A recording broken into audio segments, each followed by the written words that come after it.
A Voz dos Açores, com Graça Castanho.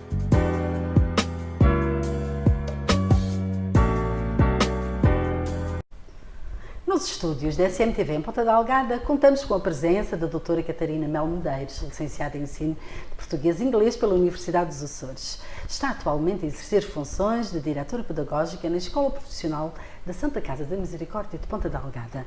Em discurso direto, tomaremos conhecimento do seu percurso de vida, caracterizado por uma forte vontade de se ingrar na vida e fazer a diferença junto das pessoas que têm a felicidade de se cruzar com ela. Bem-vinda, doutora Catarina. Muito obrigada, professora Graça, com muito gosto que aqui estou para esta nossa pequena conversa.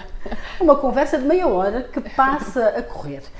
Eu gostava de começar por referir que a Catarina está cada vez mais bonita. Já não nos víamos há algum tempo. Há uns aninhos, é e verdade. a Catarina está aí lindíssima, irradiando alegria e felicidade. Muito obrigada. Mas essa felicidade, eu sei, Catarina, que advém muito das suas origens. Pode-nos falar um bocadinho? Posso, onde com certeza. nasceu, falar um bocadinho da sua família, que sei que foi uma família lindíssima que a Catarina tem. Muito obrigada, é verdade, tenho muito orgulho na minha família, nas minhas origens. Sou natural de São José. Eu costumo dizer até que nasci em São José, mas sempre vivi em São Pedro, Ponta Delgada. Portanto, a minha família materna tem raízes na freguesia de São Pedro. O meu avô nasceu na Fajão de Baixo, família na Fajão de Baixo, mas veio viver quando casou, veio viver para São Pedro. E do meu lado paterno, também, todos os meus familiares dessa parte são de São Sebastião e São Pedro, curiosamente. Então, tudo concentrado em Ponta Delgada. Tudo concentrado em Ponta Delgada. E, curiosamente, há uns meses atrás, pensando eu, porque eu sou melo, e como existem muitos melos no Nordeste, achava eu que tinha parentes no Nordeste. E fiz uma pesquisa através dos arquivos, do nosso arquivo, que já está tudo digitalizado e disponível online. E o que foi que descobriu? Descobriu que realmente sou de Ponta Delgada, de Jama. Consegui descobrir um parente muito afastado de 1850 que tinha sido batizado em São Vicente Ferreira. A partir daí, tudo em Ponta Delgada, em São Pedro, São Sebastião, nestas freguesias centrais. Melo é um nome bastante popular nos Açores, inclusivamente a minha família é Melo. O meu pai era Carlos de Melo Castanho. Pois. Imagina, não é? Portanto, talvez não consegui ir mais para trás, não consegui mais desta data. Portanto, é uma pesquisa bastante exaustiva e difícil, porque depois os registros já são muito antigos, uma caligrafia que não é bem a nossa caligrafia, que está a decifrar, e não consegui ir mais além. Que outros sobrenomes é que o seu nome esconde, Catarina? Portanto, esconde o nome de Miranda. Portanto, um nome que vem exatamente da freguesia da Fajão de Baixo, onde existem muitos Mirandas. Portanto, o meu avô paterno nasceu na Fajão de Baixo, sempre ligado, como devem calcular, ao cultivo e à produção do ananás. Portanto, o meu avô era produtor de ananás, tinha estufas. A família já perdeu essa tradição? Portanto, o meu tio continuou com as estufas, mas depois deixou. Porque era uma produção, portanto, era secundária, porque a atividade do meu avô sempre foi a atividade bancária. Portanto, era um hobby barra profissão, era um amor à terra, digamos assim.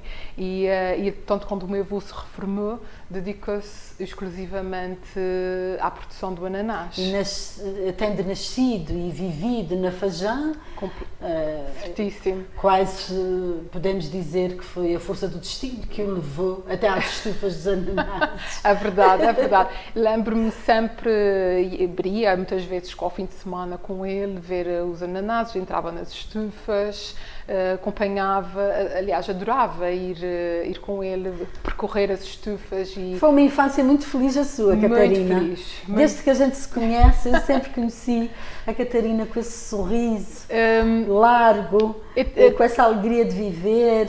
Confesso que tive uma infância muito feliz, vivi a minha infância com a minha avó materna, Portanto, o meu jardim de infância foi o quintal dela. Ia fazer as espinhas de terra e as covas e a brincar até aos 6 anos de idade. Entrei para a escola primária com 6, já a fazer 7. Ficava muito zangada quando me diziam que eu tinha perdido um ano de escolaridade, mas foi uma opção, foi uma opção da mãe na altura, porque achava que se calhar com 5 anos, porque eu sou de novembro e com 4 a fazer 5 poderia ser muito cedo, então ela resolveu que deveria ficar em casa mais uns anos. E não, acho que foi a decisão certa. Falta. Não fez falta. Essa avó foi uma mulher inspiradora na sua vida? Muito inspiradora. Foi com ela que aprendi o significado da palavra poupança. Era muito importante. Muito importante. Literacia financeira. Literacia financeira. Ela era uma pessoa extremamente poupada. Hoje em dia está tudo na moda, a reciclagem, a reutilização das coisas. Portanto, a minha avó sempre reciclou e sempre reutilizou tudo. Essa mãe é a mãe da Catarina? É, sim, senhora. É porque a Catarina tem uma mãe muito especial. A minha mãe Que perfil é esse de mulher que se diz mãe aqui da doutora Catarina? A minha mãe é professora, também, como eu. Portanto, o ensino já vem de algumas gerações da minha família. E para descrever a minha mãe com poucas palavras, eu descreveria como a força da natureza. É uma mulher que conseguiu gerir uma família de 3 filhos e sempre a trabalhar. Portanto, e conseguiu conciliar, portanto, gestão do tempo. E a veia artística dela? Isso foi mais tarde, quando se reformou, e como disse há pouco, essa força da natureza não para sossegada, 1 minuto. E às vezes estamos fartos de dizer para ela abrandar o ritmo e acho que já não vai conseguir abrandar nunca. Continua a oferecer formação nas artes plásticas? Portanto, a partir de uma certa idade, ela deixou de fazer essas formações. Mas após a sua reforma, ela continua a dar formação durante vários anos. Em que áreas? Portanto, o presépio de Lapinha, a pintura em gesso, portanto, a pintura também em porcelana, e aí foi adquirindo o gosto e para esta área. Atualmente, ela faz mais para consumo próprio, digamos assim. E para oferecer aos filhos. Exatamente. Mas acabam sempre por E não é mais. Portanto, trabalhar para deixar esse legado aos filhos e aos netos, às netas, às filhas. Continua a fazer as suas pinturas, a trabalhar em estanho também, mas mais para consumo doméstico, digamos, e para a família. Eu tive a oportunidade de acompanhar essas práticas artísticas da sua mãe e é uma mulher muito interessante. É uma força da natureza. Muito trabalhadora, muito persistente. É verdade. E muito procurada também por alunas de várias idades. E tinha uma agenda completíssima. Tinha uma agenda muito completa e ainda hoje as suas antigas alunas perguntam quando é que ela retoma as suas aulas. Catarina, como é que se dá então essa escolha do curso de português e inglês na Universidade dos Açores? Houve algum clique, alguma motivação especial para ingressar nesta área do saber? A educação, para mim, esteve sempre muito presente desde a minha infância. A minha mãe, sendo professora primária, desde que me lembro que sou gente, ia muitas vezes com a minha mãe para a escola dela. Portanto, e ficava lá ao fundo da sala, brincando com os materiais da escola, da sala de aula. E também ia ouvindo as lições. Portanto, lembro-me desde miúda de estar com ela e de ir muitas vezes com ela para a escola. Na altura era possível. E ficava lá e as minhas brincadeiras em criança, lembro-me de pegar numa lista telefónica e de fingir que era o livro de ponto. E fazia a chamada. Então a Catarina na brincadeira já era a professora, não era uma aluna. Já era a professora. Já controlava o coletivo. Já controlava. E portanto, lembro-me de ter essa vivência escolar muito presente na infância. As sebentas que ela trazia para casa para fazer para corrigir os trabalhos dos alunos. Lembro-me de tudo isso.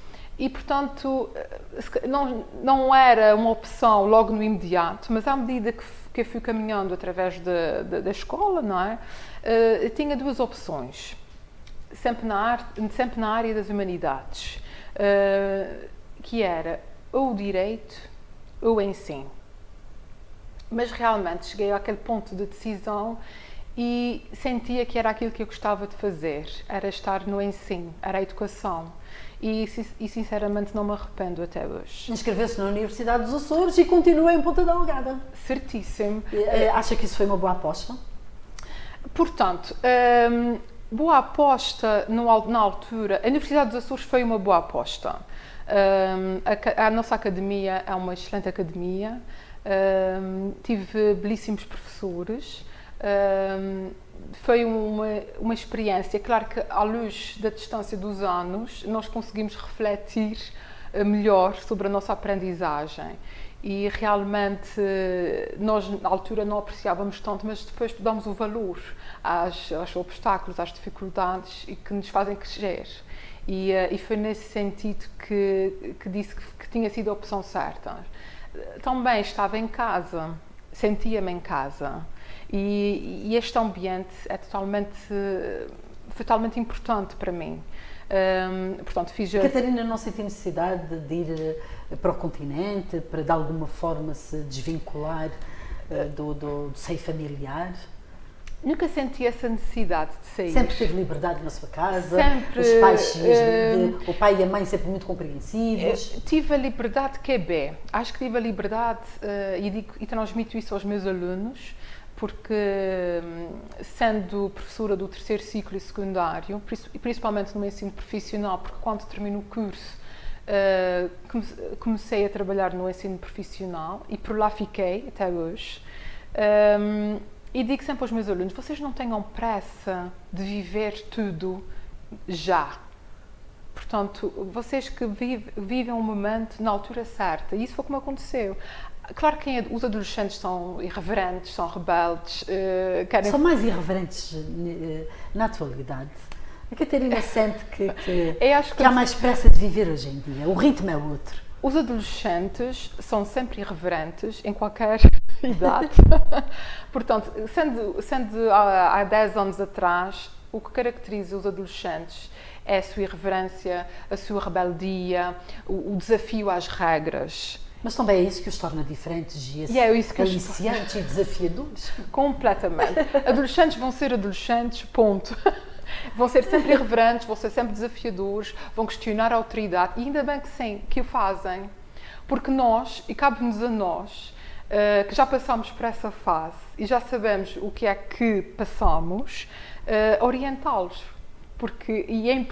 É importante também perceber que eles vão ser sempre assim. E eu dizia, vocês não tenham pressa, mas com um adolescente não quer ouvir os mais velhos, naquela idade.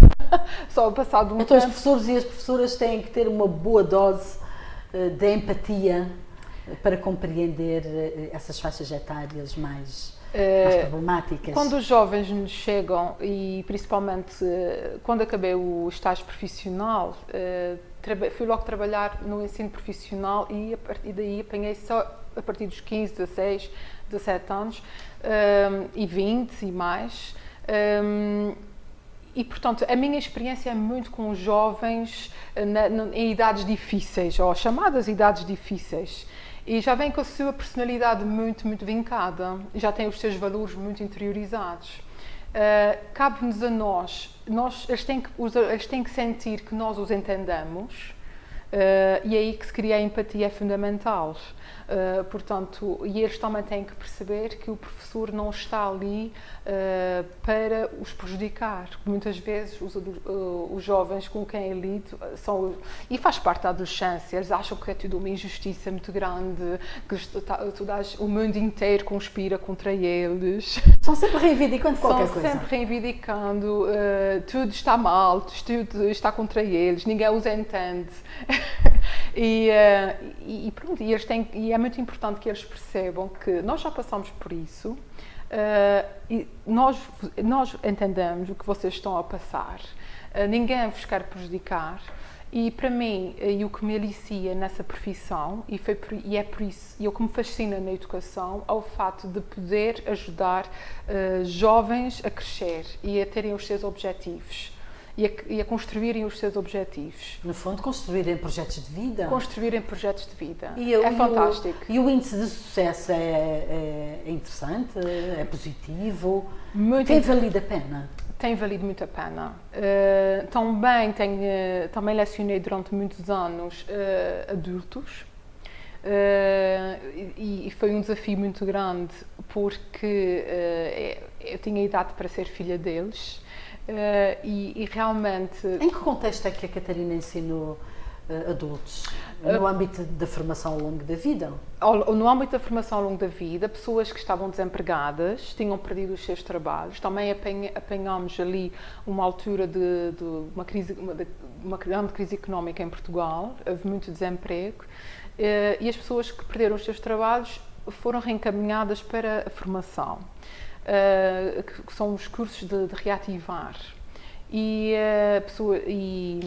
lecionei inglês a estes cursos, e para mim foi uma experiência muito gratificante, porque as pessoas chegavam com uma autoestima muito em baixo. Eu não consigo aprender, eu não sei porque é que eu estou aqui, professora, eu nunca vou aprender inglês na vida, se eu não aprendi há 30 anos atrás, não será agora que eu irei aprender. E o meu papel era tranquilizar e dizer: vocês vão aprender, vocês vão ver que isto é tudo uma questão de hábito. Primeiro estranha-se, depois entranha-se, não é? O nosso ditado popular. E vão conseguir, e realmente... Ao longo das semanas, ao longo dos meses, conseguíamos ver que havia diferenças. As conquistas traziam muita alegria, muita satisfação pessoal. Resumindo as várias aventuras e desventuras desse processo, no final, basicamente todas as turmas de adultos que eu lecionei acabavam o curso a chorar de saudades. E dizer: e agora? Que saudades que eu tenho das... Nesses grupos ainda se encontrava muita gente cujo sonho era estudar e que durante a vida nunca tiveram essa possibilidade, por diferentes razões. Encontrei muitas senhoras que tinham deixado a quarta classe, e precisamente para ajudar a família a trabalhar, e tinham este desgosto, e muitas delas diziam: eu até gostava da escola, mas os meus pais tiraram-me da escola para trabalhar. Apanhei vários... Tempos tão difíceis, não é? Tantos sonhos, tantos projetos de vida que ficaram por concretizar devido às dificuldades. Exatamente. E essas pessoas, ao regressar à escola, era a concretização de um sonho que lhes foi adiado num certo momento da sua vida, mas que conseguiram depois, mas com muito medo da escola. Algumas delas chegaram à universidade. É porque nós temos os exames de maiores de 23 anos. Pois, eu não sei precisar destes cursos de adultos, efetivamente, mas lembro-me de quando eles começavam no quinto ou no sexto ano, que o objetivo era ir para o nono ano. Professora, já que tirei o sexto ano, eu quero ir para o nono ano. Quando chegavam ao nono ano, e tive também alunos que queriam o 12º ano. A partir daí já é mais difícil acompanhar o trajeto, mas muitos deles pretendem ingressar no mercado de trabalho, porque quase todos já tinham filhos, inclusive alguns com filhos pequenos, e portanto tinham necessidade também de subsistência, não podiam ficar Mas muitos alunos meus do ensino profissional, cada vez mais há uma procura do ensino superior. E a Catarina acabou também por ser uma fonte de inspiração para estes alunos e para estas alunas, porque não ficou pelo ensino secundário, foi para a universidade fazer a sua licenciatura e progrediu fazendo um mestrado na Universidade Aberta. É verdade. O mestrado foi sobre o quê? Eu fiz o mestrado em Administração e Gestão Educacional. O que é que se aprende num mestrado desses? Este mestrado surge devido também às minhas mudanças de funções na escola. Até 2009 lecionei português e inglês na escola profissional e depois, em 2009, assumi funções na direção pedagógica da escola. E a transição de funções, achei que precisava de crescer e de adquirir competências que me faltavam, porque eu tinha competências docentes e ao inscrever-me no mestrado de Educação, Administração e Gestão Educacional, eu fui à procura de adquirir competências que me pudessem ajudar nas minhas tarefas diárias. E foi muito útil. Tive uma orientadora que foi a professora Lídia Grave Rezende. Meu Deus, uma mulher que vive nas comunidades, nossa amiga, nossa colega, que faleceu há 2 anos, talvez? Há 2 anos já. Há 2 anos, tão nova, vítima de um cancro. Uma fonte de inspiração. E que deixou uma mágoa e um sofrimento muito grande junto de todos nós. E ela era a ligação dos Açores, ela concentrava em si o arquipélago dos Açores e os Estados Unidos da América. Portanto, eram as duas grandes paixões. Ela fez a sua formação lá, fez o doutoramento lá, Exatamente. Estudou, viveu e veio depois para Portugal. E foi professora catedrática da Universidade Aberta. É verdade. Uma grande açoriana. Uma grande açoriana. E nós, portanto, ao ingressar neste mestrado, conheci a professora Lídia e houve ali logo uma grande amizade de início. Não sei se por facto de sermos ilhéus, mas a verdade é que surgiu logo ali uma grande amizade e eu decidi logo, é com a professora Lídia que eu quero trabalhar e que quero fazer a minha E era com ela que estava a fazer doutoramento quando este desfecho inesperado e precoce aconteceu. É verdade, foi com ela que também, foi por causa dela que resolvi continuar os estudos. Então, é doutoranda de que área? Portanto, fiz o primeiro ano curricular do curso de doutoramento em Educação, na área da liderança educacional, porque ao longo do meu mestrado fui-me apaixonando por essa área da liderança. Também vendo que nas escolas, uma das grandes preocupações dos nossos colegas era a indisciplina dos alunos. E fui estudando essa temática e realmente cheguei à conclusão que os docentes, para além da empatia e dos conhecimentos científicos, devem ter competências de liderança. Liderança não é eu mando e vocês obedecem, mas conseguir fazer com que o grupo siga as nossas orientações sem eles saberem que estão a segui-las. E com assertividade. E nem mais. Então, a empatia é fundamental, mas também existe um fator que para mim é o maior de todos, é o exemplo. Os jovens, como já falamos há pouco, a sua irreverência, a sua rebeldia, se eu quero que os meus alunos cheguem a horas, eu tenho que estar na sala primeiro. É a base. Se eu digo a eles que no dia X eu vou entregar um teste, olha, na próxima semana eu vou entregar o teste, não se preocupem. Eu na próxima semana, nem que façam uma direta, eu vou entregar o teste, eu tenho que cumprir. Porque assim, eles percebem que aquela pessoa cumpre. Portanto, se a professora cumpre, eu também, é a minha obrigação de aluno cumprir com as minhas obrigações. Portanto, é por aí. E penso que este trabalho é fundamental para os nossos alunos e para os nossos docentes, que talvez a liderança é algo que se trabalha, que se pode ir trabalhando, porque nós não nascemos ensinados. E foi muito importante para mim. Também cadeiras da gestão escolar também foram importantes e ajudaram na minha organização do trabalho. Neste percurso de vida surge o casamento. Catarina está casada. É verdade. Com uma menina pequenina. De 4 anos. 4 anos. Quais são as expectativas para esta filha? Bem, sendo uma professora, o que é que sonha para a sua filha? Bom, eu sendo professora, o que eu sonho para a minha filha e desejo para todos os meus alunos, a verdade é essa, é que consigam ter as competências necessárias para se ingrar no mundo de hoje. É preciso que se note que os nossos jovens estão a lidar com um mundo totalmente diferente e não é um mundo fácil.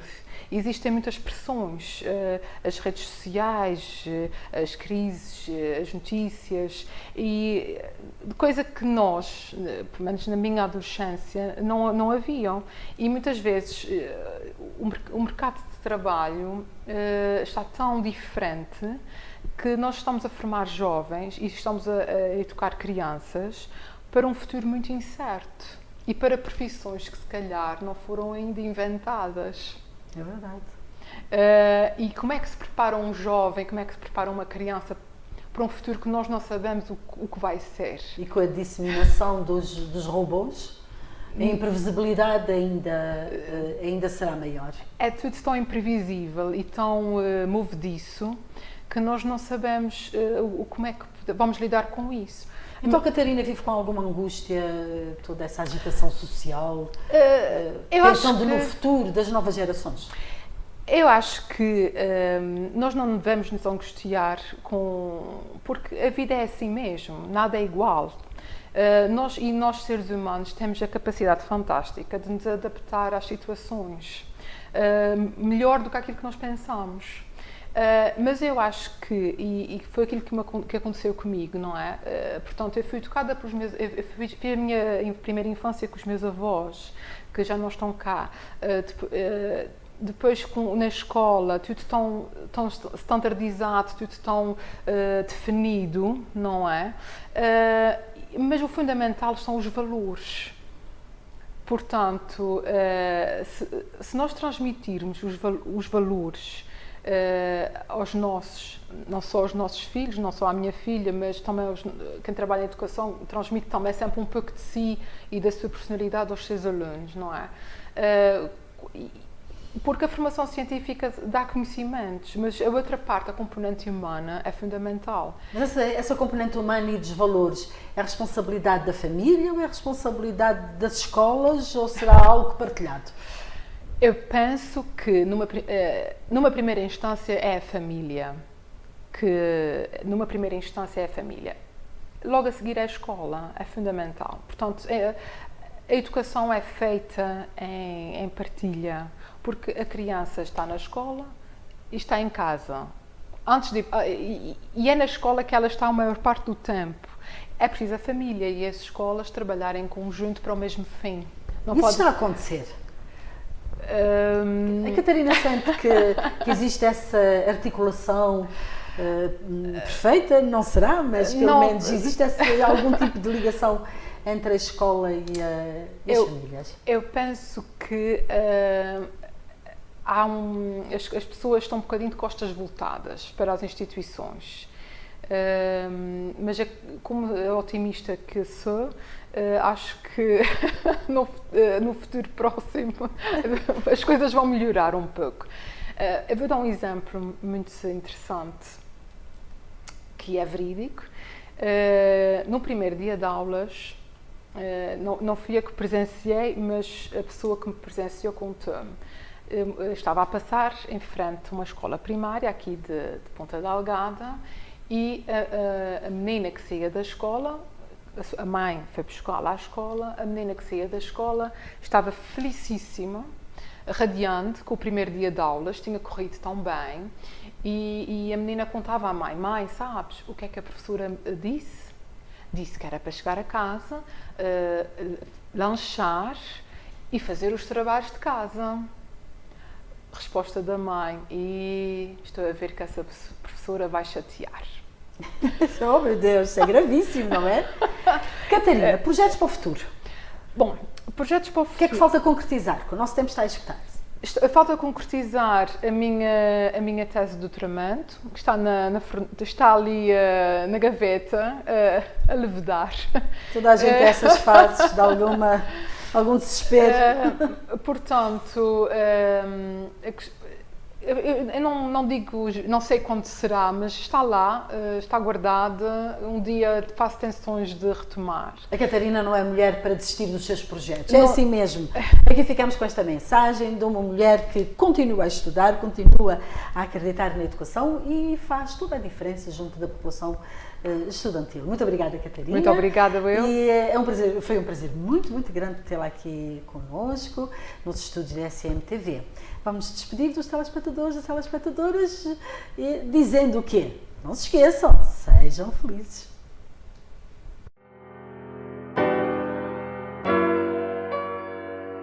A Voz dos Açores, com Graça Castanho.